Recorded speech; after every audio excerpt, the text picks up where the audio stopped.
Hello guys. आज के इस सेशन में हम जो ग्रुप डी का प्रीवियस ईयर क्वेश्चन लिया है जिसका हम फास्ट रिवीजन करेंगे। ज़्यादा समय नहीं लेना है, आपका तो पढ़ा हुआ ही है। बस जल्दी से एक बार रिवीजन करना, एक बार देखना है ताकि हम भूलें नहीं इन सब चीज़ों को। तो चलिए, आज का हमारा पहला क्वेश्चन है कि ऑक्सीजन के द्रव्यमान में हाइड्रोजन के द्रव्यमान का अनुपात हमेशा डैश है।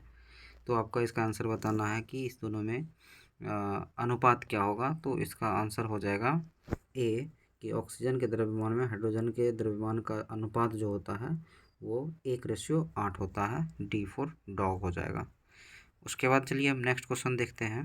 दूसरे नंबर का दिया हुआ है। ये कह रहा है कि जब तक किसी पिंड पर असंतुलित बल लागू किया जाता है तब तक इसकी डैश में निरंतर परिवर्तन होता रहता है। जब हम अनबैलेंस्ड बल किसी पे लगाते हैं तो किन चीज़ों पे जो है चेंजेज होगा। तो इसका आंसर हो जाएगा सी फॉर कैट, यानी कि चाल। इसके चाल में परिवर्तन होते रहेगा।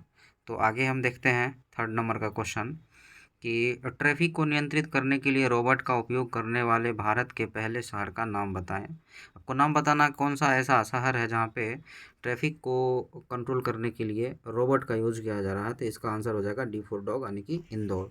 ये पहला शहर है भारत का जो यहाँ पे लागू किया गया है। नेक्स्ट हम 4 नंबर का क्वेश्चन करेंगे। 4 नंबर के क्वेश्चन में कह रहा है, आधुनिक आवर्त सारणी में कौन समूह के तत्वों का बाहरी कोश पूर्ण होता है।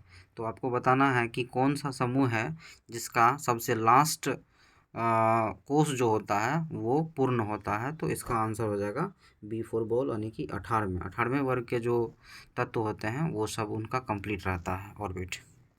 नेक्स्ट हम बात करेंगे 5 नंबर का। तो यहाँ पे कह रहा है, the force of gravity acting on an object is also known as. देखिए, बुक में इंग्लिश में ही लिखा हुआ था तो हमने इंग्लिश में ही ले लिया है। तो इसका आंसर आपको बताना है क्या होने वाला है। तो मैं इसका आंसर बताऊँ, इसका हो जाएगा वेट, यानी कि the force of gravity acting on an object is also known as weight, यानी कि बी फॉर बॉल हो जाएगा। नेक्स्ट क्वेश्चन हम देखेंगे 6 नंबर का। 6 नंबर के क्वेश्चन पे क्या कह रहा है। 6 नंबर में कह रहा है कि जब कोई वस्तु विद्युतीय पथ पर गति करती है तो घूर्णन करती हुई वस्तु पर केंद्र की ओर लगने वाले बल कहलाता है। जब आप सर्कुलर मोशन में जब आप गति कर रहे होते हैं तो अंदर की ओर जो बल लग रहा होता है केंद्र की ओर, उसको क्या कहते हैं। तो आप बताइए, इसका आंसर हो जाएगा डी, अभिकेंद्री बल कहते हैं। क्या कहते हैं?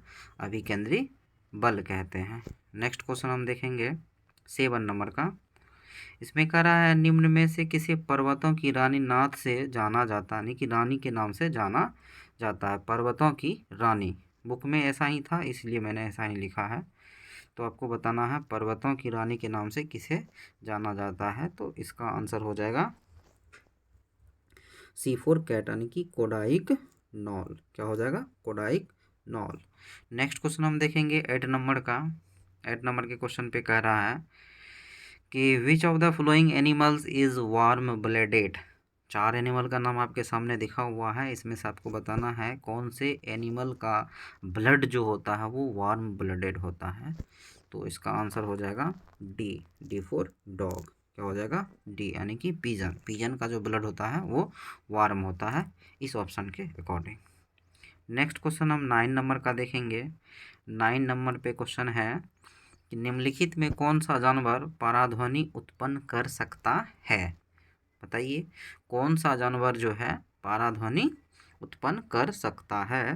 तो इसका आंसर हो जाएगा डी फॉर डॉग, यानी कि पोर्पोइसेस। क्या हो जाएगा? पोर्पोइसेस। ये एक जानवर है जो पराध्वनि उत्पन्न करता है। नेक्स्ट क्वेश्चन हम बात करेंगे 10 नंबर का। इसमें कह रहा है, निम्न में से कौन सा विकल्प उस लवण का उदाहरण है जिसके जलीय विलयन का पीएच 7 से कम होता है। तो आपको पता ही होगा 7 से कम होता है तो क्या होता है, 7 पे होता है तो क्या होता है, और 7 से ज़्यादा होता है तो क्या होता है। तो यहाँ पे क्वेश्चन में पूछ रहा है कि किसका विलयन जो है 7 से कम होता है। तो इसका आंसर आपको बताना है। तो इसका आंसर हो जाएगा ए, अमोनियम क्लोराइड। क्या हो जाएगा? Ammonium chloride. नेक्स्ट क्वेश्चन हम बात करेंगे 11 नंबर का। तो 11 नंबर पे क्वेश्चन है हमारे पास, दयानंद सरस्वती निम्नलिखित में से किस मिशन के संस्थापक थे। बहुत ही बढ़िया क्वेश्चन है। अब बताइए कि दयानंद सरस्वती जो थे वो किस मिशन के संस्थापक थे। तो इसका आंसर हो जाएगा ए फॉर एप्पल यानी कि आर्य समाज। क्या हो जाएगा? आर्य समाज। नेक्स्ट क्वेश्चन हम देखेंगे, हमारे पास लिखा हुआ है कि how many water molecules are present in one molecule of washing soda. अगर आपको वॉशिंग सोडा का फॉर्मूला याद होगा तो आप तो बिल्कुल एक ही सेकंड में इसका आंसर दे सकते हैं, क्योंकि सोडियम कार्बोनेट जो होता है उसमें 10H2O लास्ट में लिखा हुआ रहता है। तो इसका आंसर हो जाएगा ए फॉर एप्पल यानी कि 10 मॉलिक्यूल्स ऑफ वाटर रहता है उस पर। नेक्स्ट क्वेश्चन हम देखेंगे 13 नंबर का। इसमें कह रहा है कि the flexibility in plant is due to dash tissue. मतलब ये कि पौधा में जो लचीलापन होता है वो किस टिश्यू के वजह से होता है। आप टिश्यू चैप्टर को अगर रिवाइज करेंगे तो आप आंसर जल्दी से दे पाएंगे। इसका आंसर हो जाएगा बी फॉर बॉल, कोलेन कायमा। क्या हो जाएगा? कोलेन कायमा। कोलेन कायमा नाम का एक टिश्यू होता है जिसकी वजह से पौधा सब में लचीलापन होता है। ठीक है। नेक्स्ट क्वेश्चन हम बात करेंगे 14 नंबर का। तो 14 नंबर पे हमारा क्वेश्चन है कि निम्न में से कौन से तत्व का रासायनिक प्रतीक लैटिन से लिया गया है। आपको पता होगा ये सब सिंबल दिया हुआ है, इसमें से आपको बताना है किसका सिंबल जो है लैटिन से लिया गया है। इसका आंसर हो जाएगा ए फॉर एप्पल यानी कि आयरन। आयरन का जो सिंबल लिया गया है वो लैटिन से लिया गया है। नेक्स्ट बात हम करेंगे 15 नंबर का क्वेश्चन हमारे पास है the fertilised egg the zygote gets implanted in the dash. को बताना है कि फर्टिलाइज यानी कि एग वगैरह सब का जो फर्टिलाइज होता है उस जायगोट में वो कहाँ पे होता है।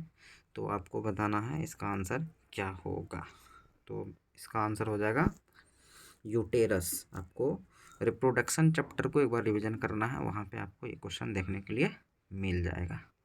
बहुत ही बढ़िया क्वेश्चन है। नेक्स्ट क्वेश्चन हम बात करेंगे, हमारे पास 16 नंबर का क्वेश्चन है। देखते हैं इसमें क्या कह रहा है 16 नंबर में। The resistance of a conductor does not depend on which of the flowing factors. यानी कि कंडक्टर का जो रेजिस्टेंस है वो किन किन चीज़ों पे डिपेंड नहीं करता है। तो इसका आंसर हो जाएगा सी। क्या हो जाएगा? सी यानी कि प्रेशर। वो प्रेशर पे डिपेंड नहीं करता है, बाकी इन सभी चीज़ों पे वो डिपेंड करता है, जैसे कि मटेरियल है, लेंथ है, एरिया ऑफ क्रॉस सेक्शन है, इन सब पे वो डिपेंड करता है। नेक्स्ट क्वेश्चन हम देखेंगे 17 नंबर का। 17 नंबर में क्वेश्चन दिया हुआ है, इसमें कह रहा है निम्नलिखित में कौन सी अभिक्रिया में ऑक्सीजन हवा में मुक्त होती है। वो कौन सा रिएक्शन होता है जिसमें ऑक्सीजन जो है हवा में ही मुक्त होता है। तो अब बताइए इसका आंसर क्या होगा। इसका आंसर हो जाएगा बी, प्रकाश संश्लेषण। यानी कि फोटोसिंथेसिस का जो प्रोसेस होता है उस समय में ऑक्सीजन रिलीज होता है। नेक्स्ट क्वेश्चन हम बात करेंगे 18 नंबर का दिया हुआ है, धातु ऑक्साइड और हाइड्रोजन का निर्माण करने के लिए निम्नलिखित में से कौन सी धातु वाष्प के साथ अभिक्रिया करती है। तो आपको इसका आंसर बताना है क्या होगा। तो धातु ऑक्साइड और हाइड्रोजन का निर्माण करने के लिए कौन सी धातु वाष्प के साथ अभिक्रिया करती है। तो इसका आंसर हो जाएगा एल्युमिनियम। क्या हो जाएगा? Aluminium. D number, option number क्या हो जाएगा? डी। नेक्स्ट क्वेश्चन हम बात करेंगे 19 नंबर का। इसमें कह रहा है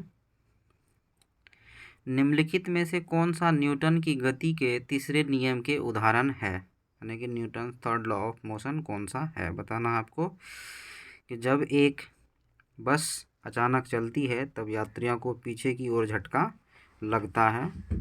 रॉकेट लॉन्च करना, ऑप्शन नंबर सी में है।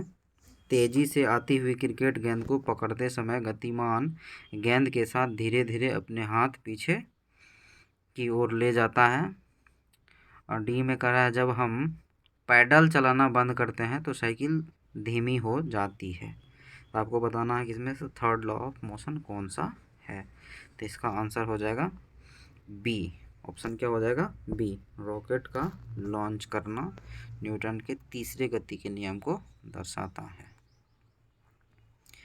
नेक्स्ट हम बात करेंगे 20 नंबर के क्वेश्चन का, इसमें कह रहा है भौतिक विज्ञान में किए गए कार्य को परिभाषित किया जाता है, यानी कि आपको बताना है इसमें से कार्य को कौन कौन परिभाषित करता है, यानी कि वर्क। तो सिंपल सा बात है कि वर्क तभी होगा जब हम उस पर बल लगाएंगे। दूसरी बातें होगी, जब हम उस पर बल लगाएंगे तब वो वस्तु विस्थापित होगा, यानी कि डिस्प्लेसमेंट होगा, वो अपना स्थान चेंज करेगा। तो इस हिसाब से अगर हम बात करें तो इसका आंसर क्या हो सकता है, इसका आंसर हो जाएगा option number A.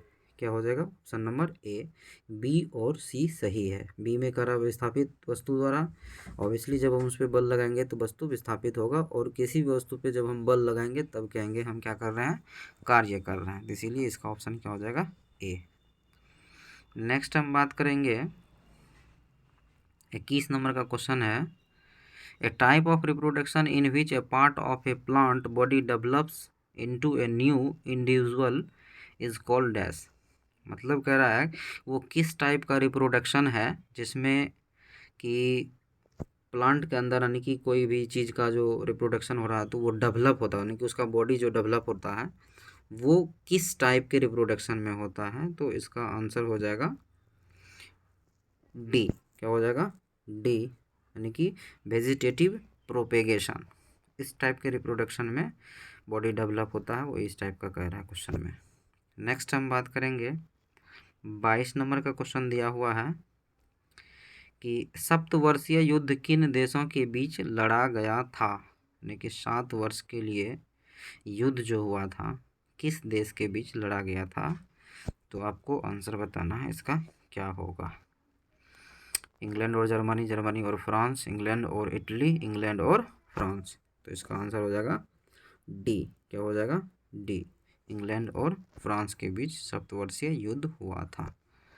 Next question हम बात करेंगे 23 नंबर का, पृथ्वी का द्रव्यमान क्या है। पृथ्वी का द्रव्यमान क्या है, ये चीज़ें आपको याद रखना है। बताइए क्या होगा इसका आंसर, पृथ्वी का द्रव्यमान क्या है। तो इसका आंसर हो जाएगा बी, कि 6 इंटू 10⁻24 kg। क्या हो जाएगा, बी, 6 इंटू 10⁻24 kg। नेक्स्ट हम बात करेंगे 24 नंबर का क्वेश्चन कर रहा है, in which of the flowing media sound travel the fastest. यहाँ पे नोट नहीं होगा, डज के बाद यहाँ पे क्या हो जाएगा, साउंड हो जाएगा। क्या हो जाएगा, साउंड। साउंड आपको बताना है किस मीडियम में साउंड फास्टेस्ट ट्रेवल करता है, सबसे अधिक तेज। मीडिया जो है वो मीडियम का प्लूरल फॉर्म है। तो बताइए इसका आंसर क्या होगा। तो इसका आंसर हो जाएगा सॉलिड। क्या हो जाएगा, सॉलिड। सॉलिड में साउंड जो है वो सबसे ज़्यादा तेज ट्रेवल करता है। नेक्स्ट हम बात करेंगे 25 नंबर का क्वेश्चन है, भारतीय संसद का उच्च सदन किसे कहा जाता है। ये क्वेश्चन तो कई बार रिपीट होते जा रहा है। भारतीय संसद का उच्च सदन किसे कहा जाता है, राज्यसभा, लोकसभा, उच्चतम न्यायालय, प्रधानमंत्री कार्यकाल। को बताना है इसका आंसर क्या होगा। तो इसका आंसर हो जाएगा राज्यसभा। राज्यसभा को उच्च न्यायालय, उच्चतम सदन कहा जाता है। नेक्स्ट क्वेश्चन हम बात करेंगे 26 नंबर का क्वेश्चन कह रहा है कि विच of the flowing can exist in solid, liquid and gaseous form.